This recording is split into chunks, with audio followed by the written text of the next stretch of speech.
Après Le Nom de la Rose, L'Ours, L'Amant, Deux Frères, le plus international des réalisateurs français revient avec un nouveau film dans lequel les animaux ont à nouveau une place importante, Le Dernier Loup. Bienvenue dans Rencontre culturelle.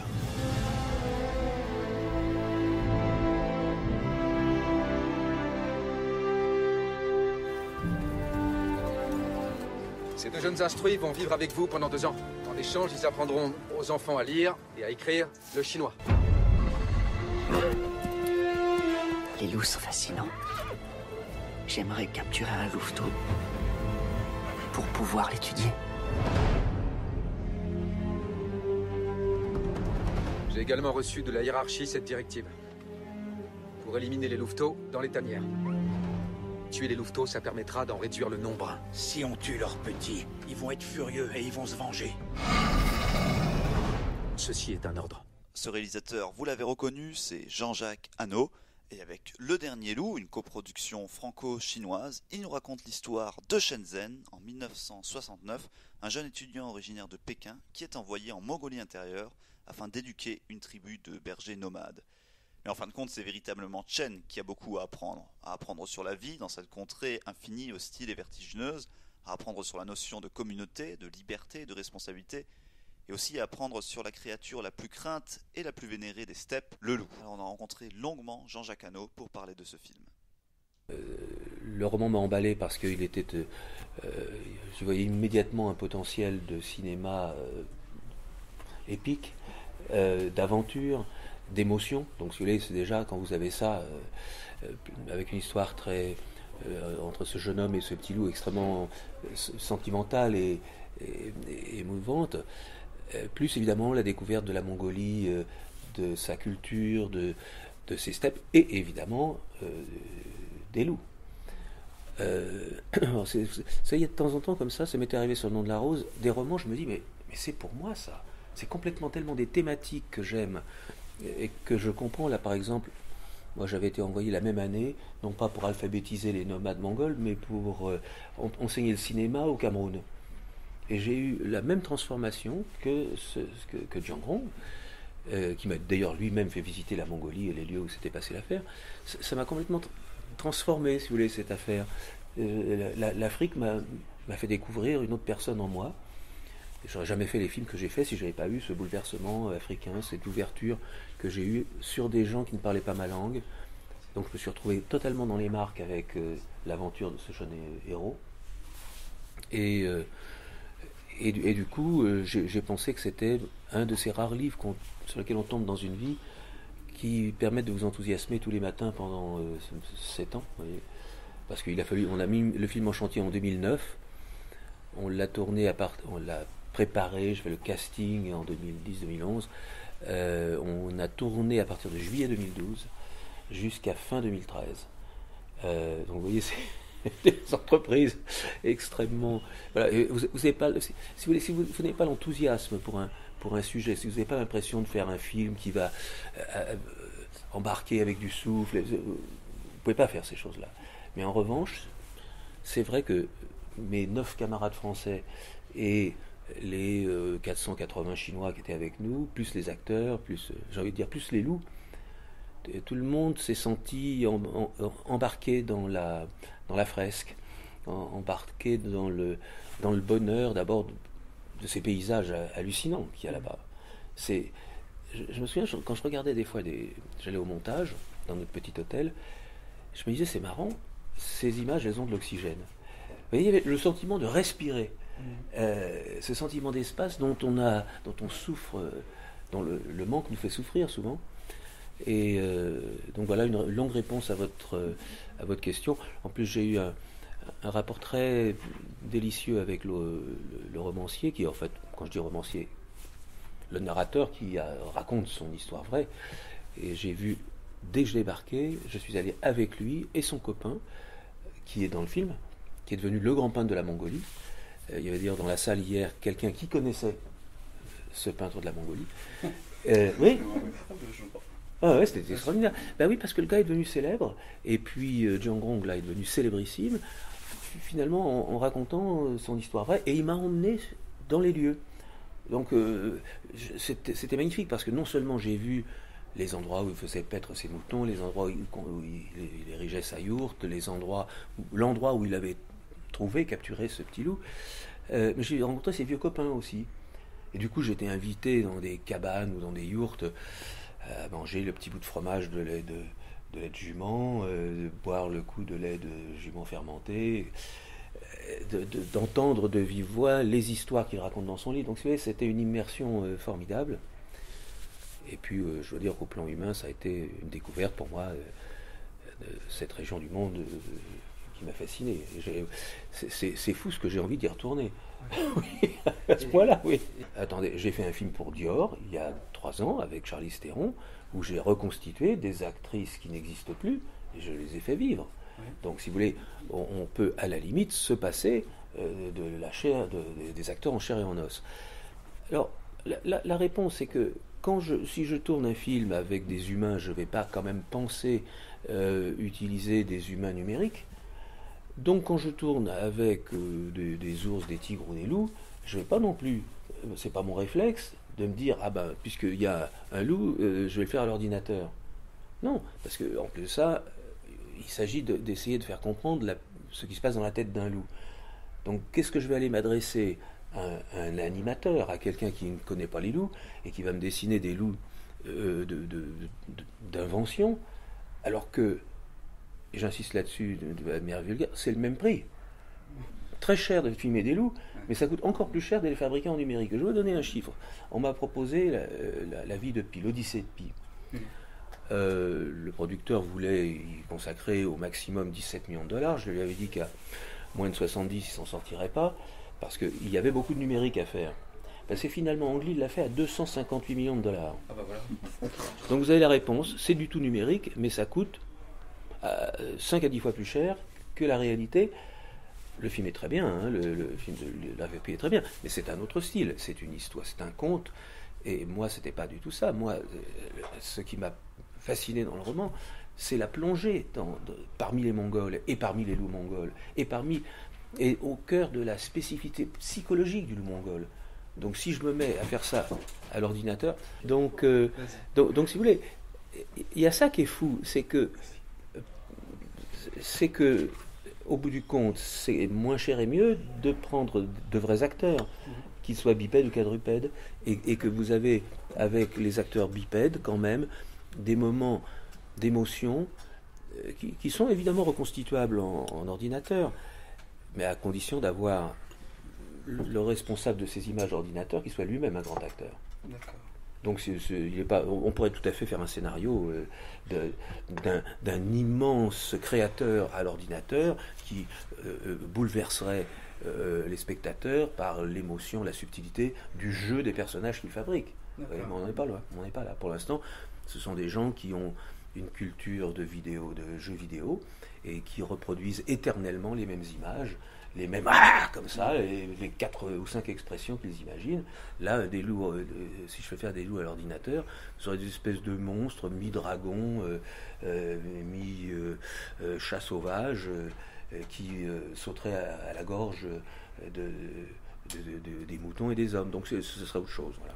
En parlant d'équipe humaine et animale, c'était énorme. Il y avait combien de personnes sur le plateau et combien d'animaux aussi Ça, c'est Xavier qui sait ces choses-là. On était à peu près entre 450 et 600 suivant les saisons, puisque notre problème c'est de ne pas détruire la steppe, parce que la steppe, comme pour les Mongols, c'est ce qui s'appelle la grande vie, alors que la vie des humains c'est la petite vie. Et donc pour ne pas détruire la steppe, il fallait que, suivant les endroits que Jean-Jacques avait choisis minutieusement pendant 2 ans, des endroits étaient extrêmement compliqués d'accès, donc on faisait des bases, et ensuite on portait tout à la main. Donc, quand vous portez à la main des projecteurs, des caméras, des ventilateurs qui pèsent des centaines de kilos, parce que les Chinois ne travaillent qu'avec du fer et pas de l'aluminium, donc ça pèse, chaque ventilateur, c'est 20 personnes pour le porter. Donc, ça oblige un petit peu à beaucoup de monde, mais on ne voulait pas détruire la steppe. On avait au moins 3/4 d'heure à pied, toute l'équipe, donc tout le matériel.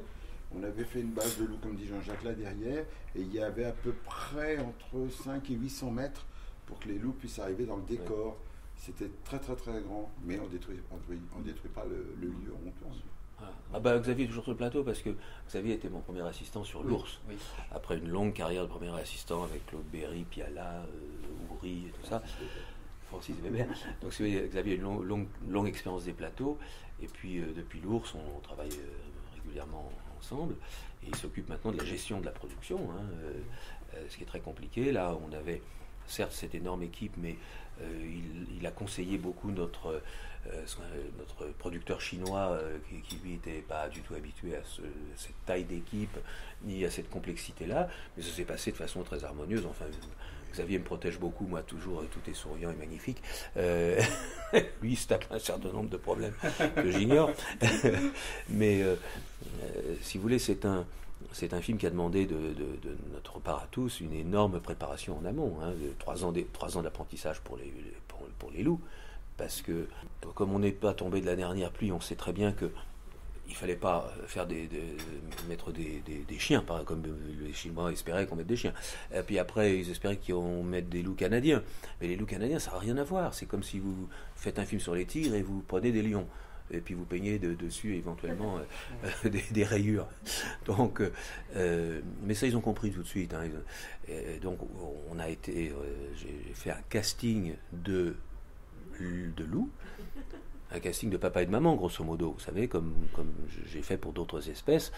Là, ce qui se passe, c'est qu'il y a beaucoup de loups en surnombre dans les zoos. Il y a un zoo, il y a plusieurs zoos privés de gens qui ont pris les loups en pitié dans le nord de la Chine, en Mongolie, et il y en a un même qui a presque une centaine d'animaux. Heureusement, c'est un homme qui est riche, il a une société d'alcool qui s'appelle le Loup Rouge, quelque chose comme ça. Et en revanche, les plus beaux, ceux qui m'ont vraiment séduit le plus, qui sont de la race mongole de steppe, car il y a beaucoup de sous-espèces chez les loups, et les loups de steppe sont particuliers, ils ont une couleur brune qui est celle de la steppe, et ils ont des regards, ils ont des yeux extrêmement beaux, verts. C'est une couleur qui est entre la noisette pas mûre et la noisette mûre selon les individus. Mais là, j'ai choisi ce stock-là de Harbin. Et en 2009, le temps qu'on fasse les autorisations et tout ça, on a reçu ces petits loups bébés avec une semaine de retard. Une semaine de retard. Et ça a suffi qu'on ne puisse jamais les dresser et jamais les toucher. Ah oui. Jamais. Ah oui. Et si vous vous approchiez, c'était le grognement. Et si vous approchez plus, ils attaquent. Il y a le dresseur, en gros, sinon oui, on ne peut pas les toucher. Oui. Ils mettent les pattes là, mais... Et vous les avez quand même utilisés, en fait. Eh oui, mais c'était très bien. Oui, c'était un bonheur pour le film. C'était un désastre pour le dresseur, qui m'avait de toute façon dit les loups, ça se dresse pas. C'est les pires. Et j'en savais quelque chose. J'avais tourné une scène avec des loups dans la guerre du feu et dans Stalingrad. Et les 2 fois, j'avais souffert comme un malheureux. Pour la guerre du feu, mon équipe, qui était d'ailleurs, j'avais une seconde équipe avec un très bon metteur en scène, une seconde équipe qui travaillait pour Spielberg à l'époque, qui s'appelait Mickey Moore. Et il m'a ramené des images, mais il n'y avait rien. Il y avait des loups qui s'enfuyaient. Il n'y a rien du tout. Et parce que c'est ça, un loup, c'est inquiet.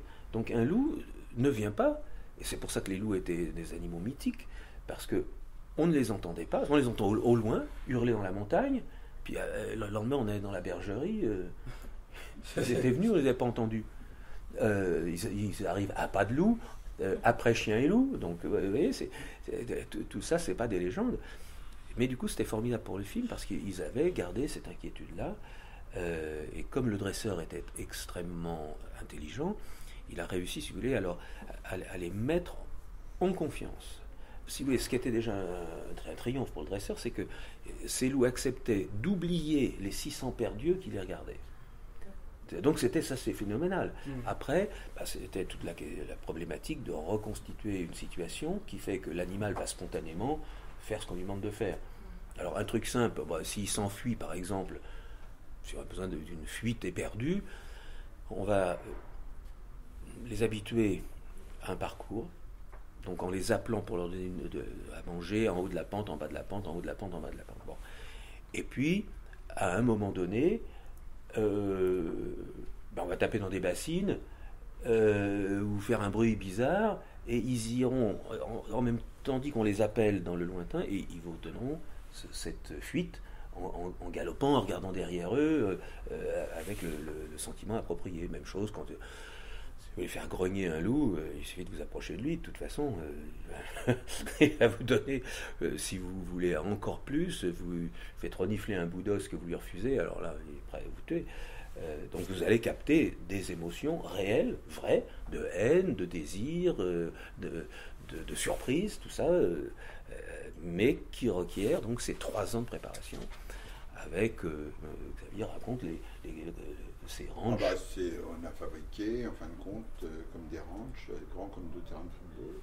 Celui qui était à Pékin, qui nous a permis d'élever 2 générations de loups, jusqu'à la 3e génération qui est le petit buffle. Et ensuite, on en a fait 4 autres, dans 4 régions de Chine, parce qu'on ne peut pas transporter les loups pendant des jours et des jours, sinon ils sont très fatigués. C'est comme les acteurs. Hein. Oui, bien sûr. Je veux dire, on a fabriqué des camions spéciaux, ils avaient chacun leur niche à l'intérieur du camion.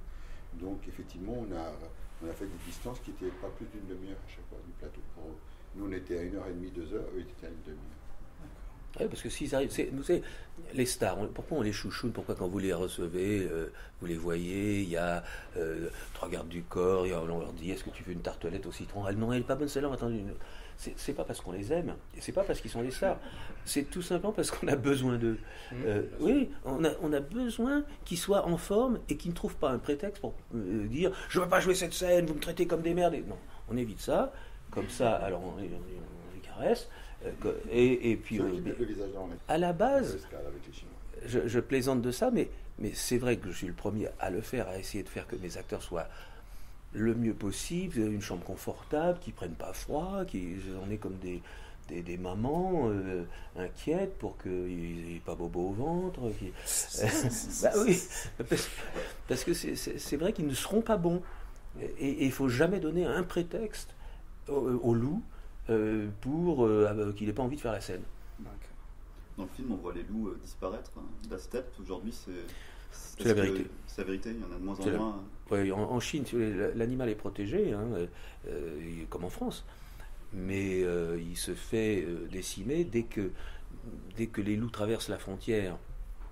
Alors pourquoi la frontière? Parce que si vous êtes de l'autre côté, à 50 km de là où je tournais, c'est la République de Mongolie, qui est donc une ancienne république satellite de la Russie, de l'Union soviétique, et dont aujourd'hui la steppe se dépeuple, car les nomades de cette région préfèrent aller porter leur yourte dans la périphérie d'Oulan-Bator et devenir conducteurs de travaux dans des mines à ciel ouvert, plutôt que de continuer la rude vie des nomades éleveurs de bétail. Donc, les loups demeurent au côté de la frontière, parce qu'il n'y a plus personne, mais il n'y a plus de troupeaux non plus.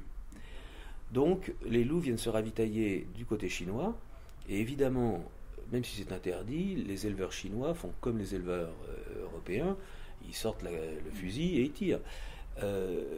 Au grand désespoir, évidemment, de ceux qui voudraient protéger la steppe, et au grand désespoir des Pékinois, parce que une des pollutions de Pékin, c'est quand il y a du vent de nord ou de nord-ouest, il y a des vents de sable qui arrivent. Pourquoi? Parce que le fait qu'il n'y ait plus de loups fait qu'il y a beaucoup de rats maintenant.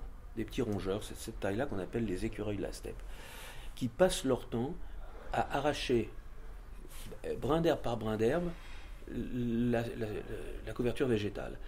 Et nous avons tourné dans certains endroits où on a vu cette désertification arriver, où vous avez d'un seul coup, au lieu que ce soit un terrain de golf, c'est une dune. Vous êtes à Marrakech.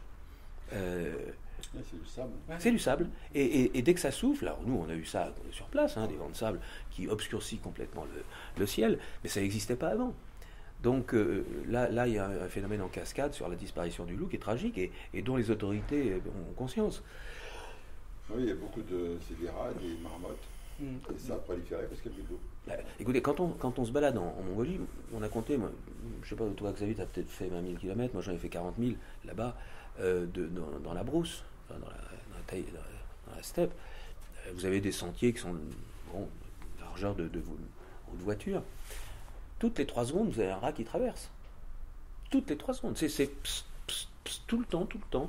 Ce qui n'existait pas à l'époque où il y avait des meutes, évidemment, qui se chargeaient de nettoyer. Et j'ai appris là dans les jours derniers qu'il y a 2 États américains, je ne saurais pas vous nommer lesquels, qui viennent de réintroduire le loup parce qu'il y a trop de chevreuils qui, comme vous le savez, mangent les écorces des arbres et les font mourir. Donc du coup, moins de loups, plus de forêt, du coup plus plus d'oxygène et plus d'industrie papetière. Donc c'est fou, n'est-ce pas, les conséquences. Et évidemment, une des raisons du triomphe littéraire de ce bouquin, c'est qu'il est arrivé à un moment où les Chinois se rendaient compte qu'ils ne pouvaient pas continuer comme ça. Il y avait une prise de conscience dont je n'étais pas conscient moi, et que j'ai découverte sur place avec cet auteur, son copain, mon producteur, sa femme. C'était un groupe de 35. C'était surprenamment des écolos qui, dès qu'ils étaient un petit peu bourrés, ils me faisaient des discours écologiques. Je n'avais jamais entendu ça. Ségolène Royal devrait aller faire des stages là-bas, parce que tellement il y avait d'enthousiasme. Mais si vous voulez, cet enthousiasme naît du fait que les gens voient sous eux le revenu qui s'effondre et puis leur santé qui s'en ressent. C'était Jean-Jacques Hano qui nous parlait de son dernier film, Le Dernier Loup, un film qui est encore en salle en ce moment. Rencontre culturelle, c'est terminé pour cette semaine. Je vous donne rendez-vous à dans 2 semaines. Ciao.